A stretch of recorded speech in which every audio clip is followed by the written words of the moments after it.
कमेरोले पोते पनि घरकै छानो भए पनि मूल घर त मूल घर नै हो। भिन्नै मानो भए पनि मूल घर त मूल घर नै हो। भिन्नै मानो भए पनि सबै सामु किन खोल्नु यो मनको गाठोहरू। बन्न सकोस् झन् बलियो दुःखैले मुटु बरो। सहनलाई तयार छ हर प्रहार यो छाती। पहाड पनि हार्ने छ खसे पनि सिरै माथि। मूल घर त मूल घर नै हो। सुख दुःख मनको साथी।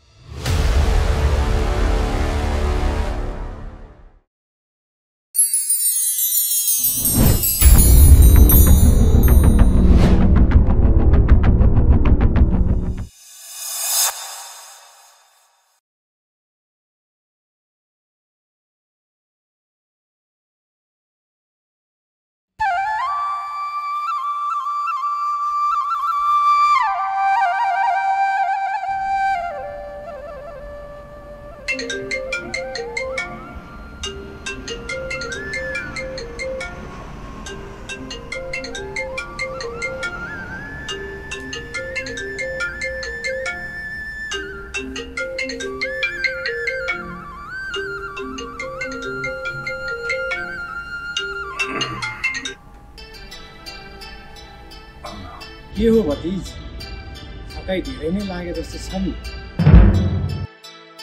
काका तपाईँ अरू कसको आश राखेको थिइस् र?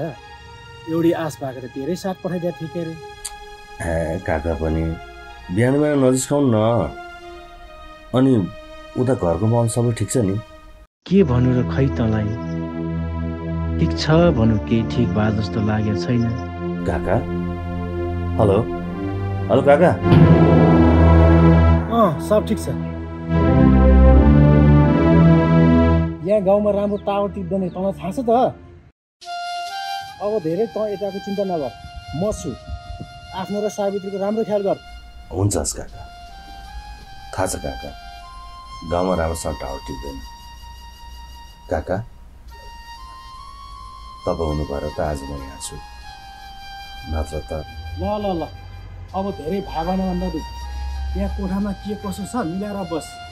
अब बिस्तारै माहौल साम्य भएपछि के गर्ने कसो गर्ने सोचौँला।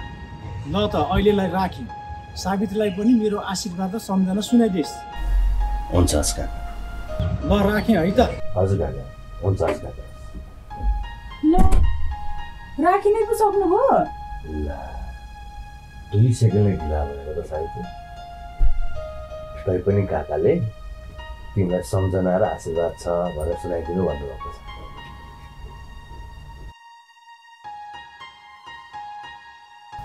बिचरा काका, उहाँले हाम्रो लागि गर्नुभएको त्याग र गुणको त हामीले यो जुनमा ऋण तिरेर सक्दैनौँ होला है। सही भन्यो तिमी।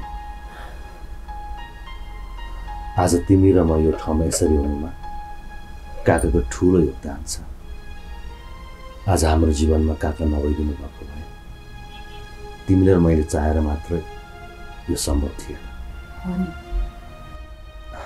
ल अब हामीसँग यस्ता कुराहरू गर्न धेरै समय बाँकी छ। अब कुरा गरेर मात्र त पेट भरिन्न। पेट भर्नको लागि खानुपर्छ, खानको लागि केही पोहोर गर्नुपर्छ। यसो किचनमा गएर यसो रासन पानी के छ हेरेर खानेकुरो बनाऊ। छ भने, अब छैन भने भोकै हिँड्ने त कुरा हुन्न के रे। अब भान्सामा छानालाई त 2 माना जति चामल रहेछ, तर चिलेसा सरोभरि छन्। अब के गर्छु त साथीले? हिजो के थियो कस्तो थियो ती सबै बिर्छ। अहिले जे छ जस्तो छ वर्तमानलाई स्वीकार्नुपर्छ। अब यसो गर, त्यसलाई राम्रोसँग केलाएर राम्रोसँग पखाल अनि पकाऊ। के गर्नु, प्राण त धान्नै पर्यो।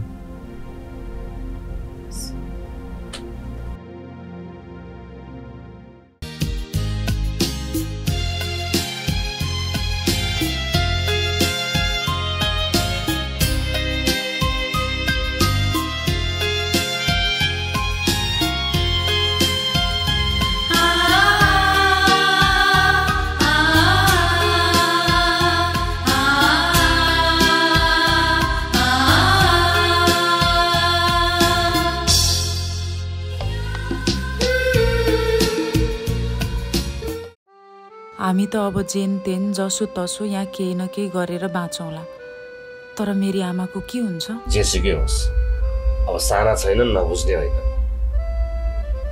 यो परिस्थितिले मान्छेलाई ढिलो चाँडो जीवनको पाठ सिकाउँछ। तिमी चिन्ता नगर। अब तिमी नभएपछि बिस्तारै तिम्रो दाइ भाउजूले आमालाई पनि माया गर्न थाल्छ। काश तपाईँले भने जस्तो हुन्थ्यो। हुन्छ के, किन चिन्ता गरिरहन्छौ तिमी भन त? बिस्तारै सबै कुरा मिल्दै जान्छ, तिमी हेर्दै जाऊ न, चिन्ता नगर। ल अब म जान्छु, तिमी राम्रोसँग बस, आफ्नो ख्याल है। अझ पनि आफ्नो ख्याल गर्नु। अनि सुन्नु न, भरे छिट्टै आउनु ल। म त गाउँमा त्यसरी हिँडिरह मान्छे, यो बन्द कोठामा त एक्लै निसासिन्छु। हस् बाबा हस्, म छिट्टै आउँछु। ल बस।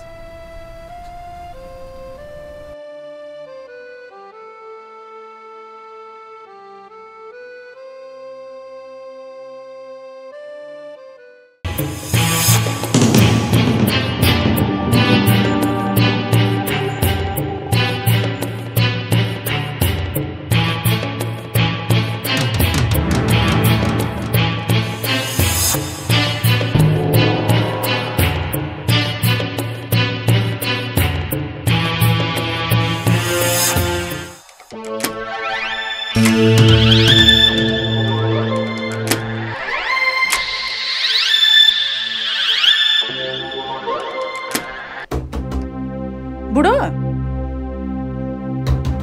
बुढो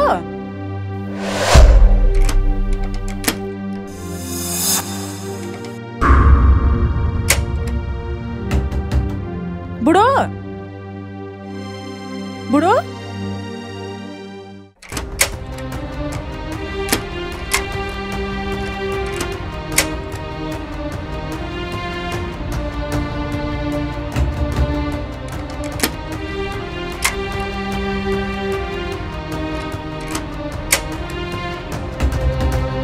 बुढो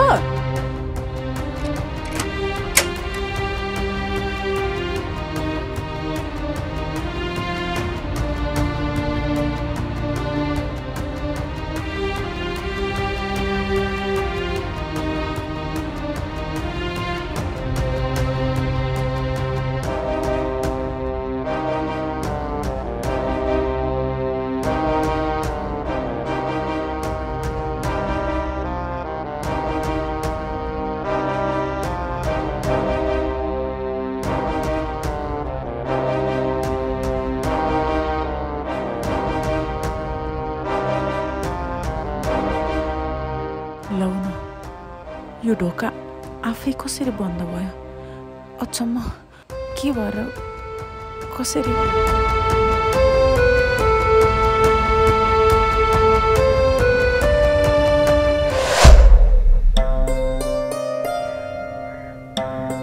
छोरी, बिहे भन्ने सम्बन्ध यस्तो सम्बन्ध हो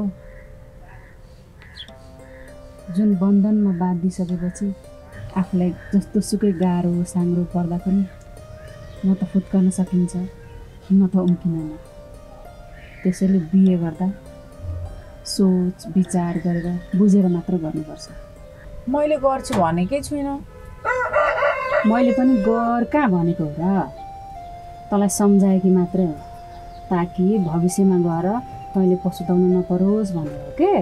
हस्, अनि साँच्ची छोरी मैले गाउँतिर गाई गुई एउटा हल्ला सुनेको छु मलाई नढाँटिकन भन् त के हो कुरा सत्य हो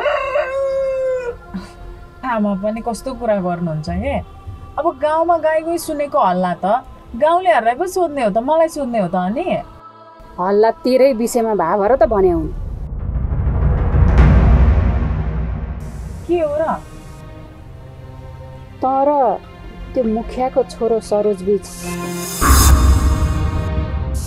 केही सम्बन्ध छ र ला छ भनौँ पक्कै मार्छिन् छैन भनौँ हावा नचलिकन पात हल्लिन्छ भन्छन् के भन्नु छोरी वाक्य बन्द हो त तेरो तेरीका आमा पनि कस्तो कुरा गर्नुहुन्छ के अब यसरी गाउँलेको कुरा सुनेर आफ्नै छोरीमाथि यसरी प्रश्न गर्दाखेरि आफ्नै संस्कारमा प्रश्न गरे जस्तो लाग्दैन हजुरलाई मलाई विश्वास थियो र यो विश्वासलाई जीवितै राक्षस भनी आश पनि लिएकी छु तेरो लागि त यो करोडौँमा एक संसारका सबैभन्दा राम्रो केटा खोजेर धुमधामसँग बिहे गरिदिन्छु म जिउँदै छँदा तँलाई उसले रानी बनाएर राखेको देखेर मर्ने धोको छ ल ल तपाईँको धोको नि पुरा गर्नु होला अहिलेलाई चाहिँ ठुङ्गा नपुगे कि आमा टाउकै तिलतिली जाऊ थिलिन्छ नि खुब आफूलाई यसरी ठुङ्गा दिने मान्छे भए मस्त सुत्थेँ म ल सुत्नु नि त आउनु म हालिदिन्छु भए पर्दैन अब ठुङ हानेर बस्ने समय छ र भने उहाँ गोठा भैँसी उहाँ म्याइ गरेर कराएको कराइ छ एक केन्द्र घाँस छैन म एक भारी घाँस काटेर ल्याउँछु तेरो पनि जाँच आइसक्यो खुरुखुरुभित्र बसेर पढ अब ठुङ हानेर बस्ने समय छैन म गएँ राम्रोसँग पढ्ने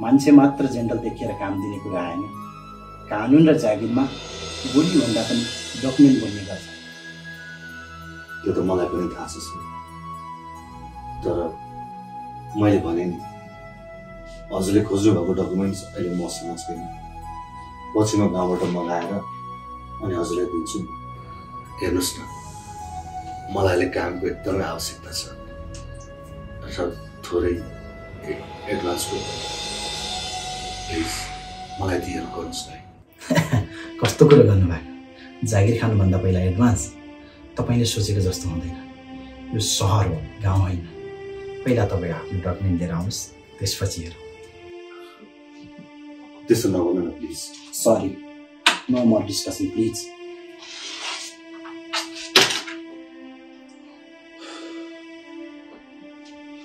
हस्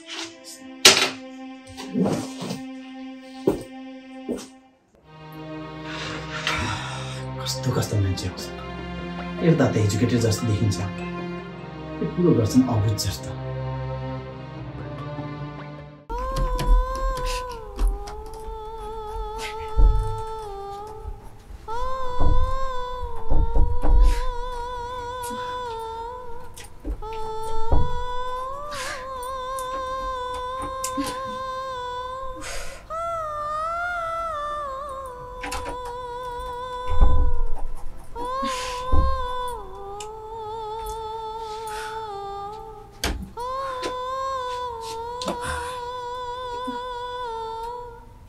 पताइ लाग्यो होला फोन गरौँ न आफूसँग फोन छ चिच्चाउ न कसैले सुन्छ हे भगवान म के गरौँ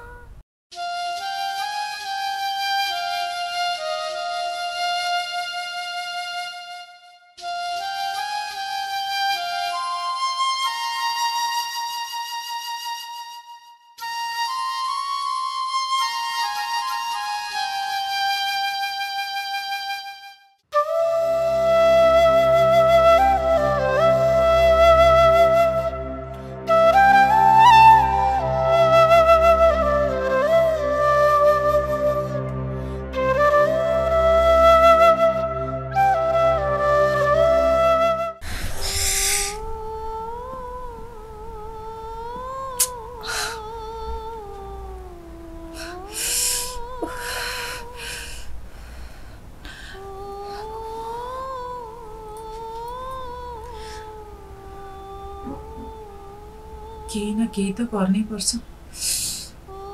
नत्र त म मर्छु पिसाबले च्यापेर। अयो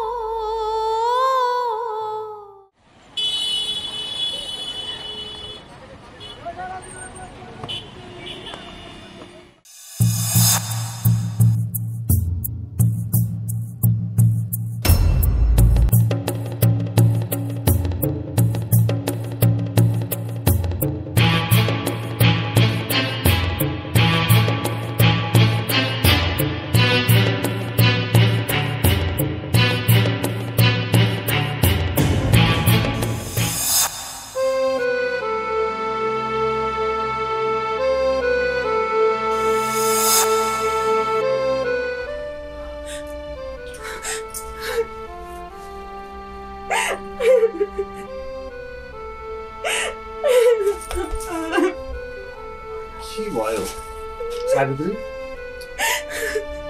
के भयो कि के रोक्यो तिमी? कस्तो के भयो, किन रोक्यो? मलाई किन ढोका थुनेर जानुभएको? दिनभरि मलाई के बित्यो सोच्नु भएको छ हजुरले? कस्तो कुरा गरेकी के? मैले जानी तिमीलाई ढोका थुन जान्छु होला त, फेरि म फर्केर आउँदा ठेलेमितै ढोका खुल्यो त। अनि कसरी? किन कसरी मलाई थाहा छैन हेर्नु, तर मैले दिउँसो यो ढोका खोल्न कति धेरै बल गरे हो, तर केही गरे पनि ढोका खोलिरहेको थिएन। ल वाह वाह ल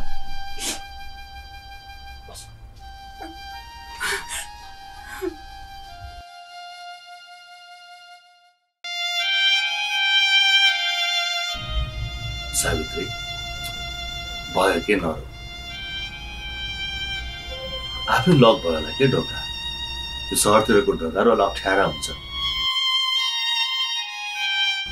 तिमीलाई बिस्तारै बानी पर्दै जान्छ। के भएर रहेछ म पछि हेरौँ ल। तिमी भोकाए कि होला, म तिमीलाई तातो समस्या ल्याइदिएको छु।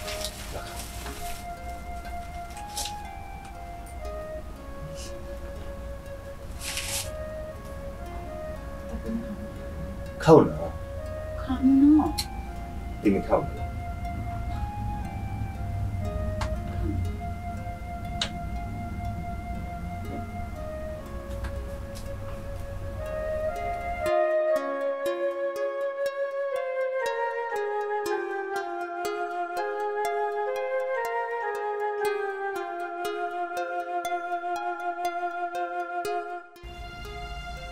अनि साँच्ची काम पाउनु भयो त?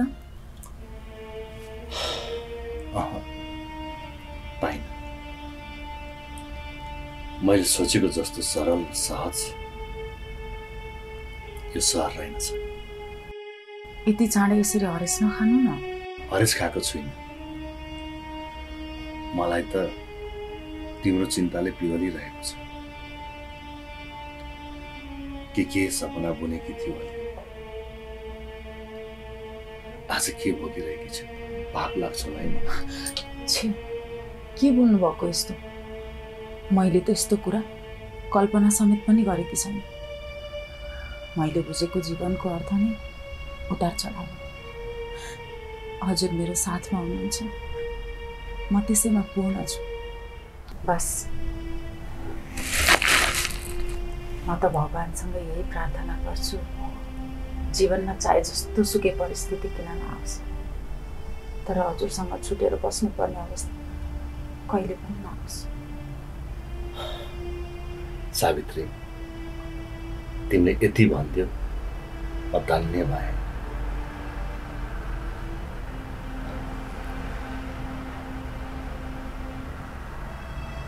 आज म पनि एउटा प्रतिज्ञा गर्छु, जस्तो सुकै परिस्थिति आए पनि म तिमीलाई धोका दिने छैन र तिम्रो साथ छोड्ने छैन। यो मेरो बाचा भयो।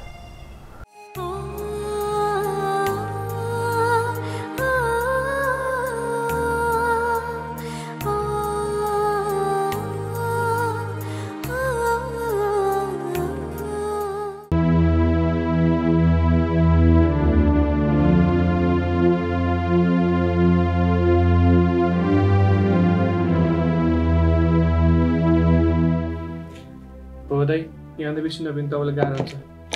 यहाँभन्दा गाह्रो हुने ठाउँ कहाँ छ र भाइ? यसले मलाई गाह्रो होइन आराम दिएको छ। यदि यो नै हुन्थेन भने आज म यहाँ हुन्थेन भाइ। म यो संसारको यस्तो अभागी व्यक्ति भाइ जोसँग सब थोक भएर पनि आज रित्तो छु। धन कमाएर मात्र अर्थ छैन भाइ। परिवारमा आफूलाई भन्दा बढी माग्ने बुवा हुनुहुन्थ्यो, आज उहाँ पनि हुनुहुन्न। बच्चा बेलादेखि माया गरेको सावित्रीलाई आँखै अगाडि ससुरले तानेर लग्यो। मैले केही गर्न सकिनँ। अब तँ आफै भन्नु, यो पनि नभए को छ र मेरो? म छु त दाइ। भाग मुला, तैँले मेरो मुटुमा बसेको बुवा र सावित्रीको ठाउँ लिन सक्छस्? सक्दैनस्। त्यसैले म छु नभन्। हो, त अगाडि छस्, पर्दा साथ दिएको छस्, ठिक छ, त्यत्तिकै ठिक छस्। त्यतिमै बस, धेरै मलाई अधीनमा राख्न र अर्थतिर नखोज। फेरि मेरो खोपडी सड्कियो भने कहाँसम्म पुग्छु त्यो तँलाई राम्रोसँग थाहा छ, बुझिस्? बुझ्यो दाइ, हस्। गुड बाई लाल। ल यहाँ पे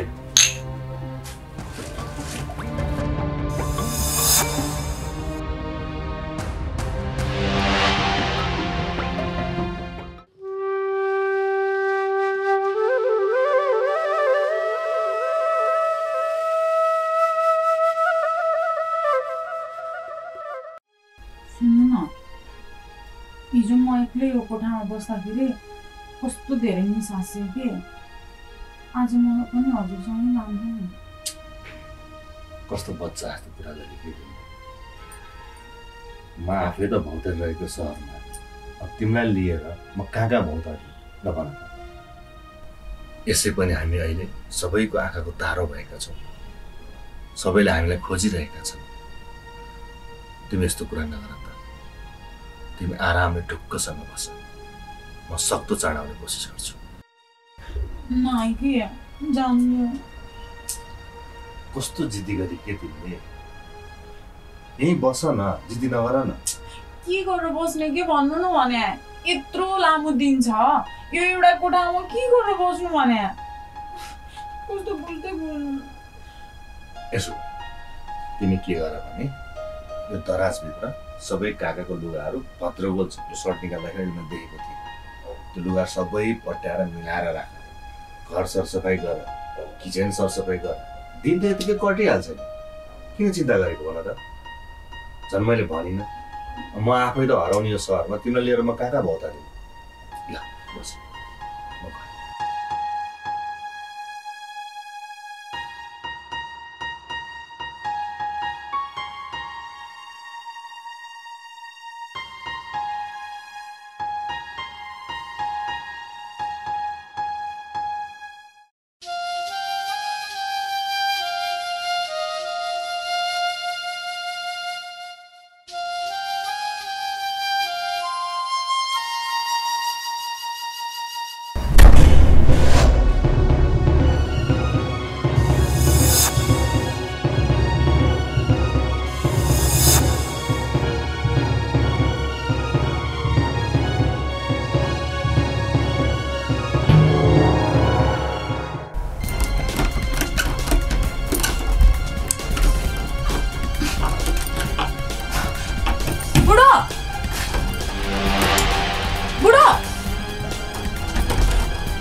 आज पनि फसे।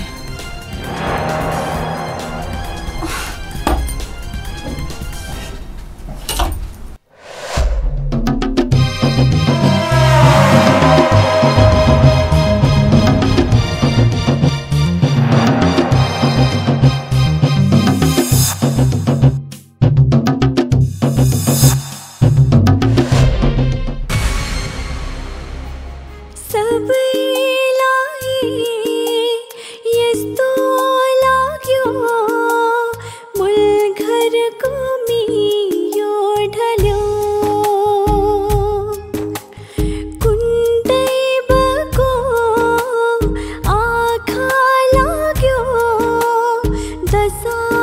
आगोको हुरी चल्यो